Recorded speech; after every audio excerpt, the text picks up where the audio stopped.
کم عقلوں کے پاس اتنا بیٹھو جتنا وہ آپ کے ساتھ سنجیدہ رہ سکتے ہیں۔ مرد کو بدصورت عورت سے محبت ہو سکتی ہے، بد زبان سے نہیں۔ جب انسان اندر سے مر جاتا ہے تو وہ حد سے زیادہ خوش اخلاق ہو جاتا ہے۔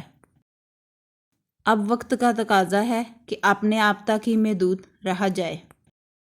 انسان ہر فکر اپنے ذمہ لے لیتا ہے، ان کاموں کی بھی جو اس کے اختیار میں نہیں۔ اپنی ہر طلب اللہ سے مانگو اور قبولیت کا مکمل یقین رکھو۔ باہر کے تمام دروازے بند کر لیں تو پھر اندر کا دروازہ کھلتا ہے۔ مسلمانوں کے نہ رکنے والے زوال کی وجہ یہی ہے کہ ہم نے آسانیاں تقسیم کرنے کی بجائے رکاوٹیں کھڑی کرنے کا فن سیکھ لیا ہے۔ توبہ اتنی آسان چیز ہے اور یہ اللہ نے ہمیں عطا کر رکھی ہے۔ اللہ کے پاس واپس جانے کے لیے اور اللہ کے وجود سے وابستہ ہونے کے لیے ایک ہی ذریعہ ہے اور وہ توبہ ہے۔ عزت کرو ان لوگوں کی جو اپنی مصروفیات میں سے آپ کے لیے وقت نکالتے ہیں، لیکن محبت کرو ان سے جو آپ کی خاطر ساری مصروفیات بھی ترک کر دیتے ہیں۔ بارش ہوتی ہے تو خالی گڑھے باران رحمت سے خود بخود بھر جاتے ہیں اور موٹے موٹے اونچے ٹیلے ویسے کے ویسے سوکھے رہ جاتے ہیں۔ اپنے آپ کو خالی رکھو کیونکہ خالی جولی ہی بھرتی ہے۔ کوشش کرو جس چیز کے لیے تم خود ترس رہے ہو کوئی دوسرا آپ کی وجہ سے نہ ترسے، پھر چاہے وہ رشتے ہوں، خوشیاں ہوں یا سکون ہو۔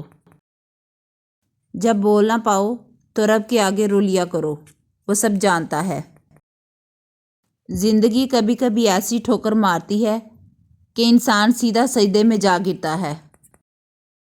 بڑا آدمی خود اپنی زندگی سے اتنا بڑا فائدہ نہیں اٹھا سکتا جتنا اس کے ارد گرد لوگ اٹھا سکتے ہیں۔ ہر چیز کا صدقہ ہوتا ہے اور عقل کا صدقہ یہ ہے کہ جاہل کی بات کو برداشت کرو۔ ہم زندگی میں ضرور کامیاب ہوں گے اگر ہم ان نصیحتوں پر عمل کر لیں جو دوسروں کو کرتے ہیں۔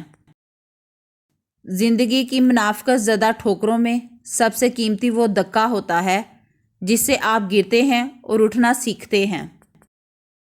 شدید دکھ ہوتا ہے جب ہم کسی پر اندھا یقین کریں اور وہ ثابت کر دے کہ ہم واقعی اندھے ہیں۔ جس چھاؤں سے عزت نفس زخمی ہو اس چھاؤں سے دھوپ ہی بہتر ہے۔ وہ دین کسی کو کیا نقصان پہنچائے گا جس میں راستے سے پتھر ہٹانے پر بھی ثواب ملتا ہے۔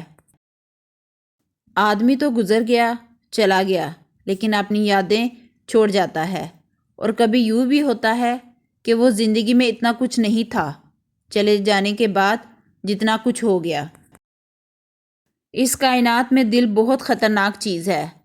خطرناک اس لیے کہ یہ اکیلا رہتا ہے، اکیلا سوچتا ہے اور اکیلا ہی عمل کرتا ہے۔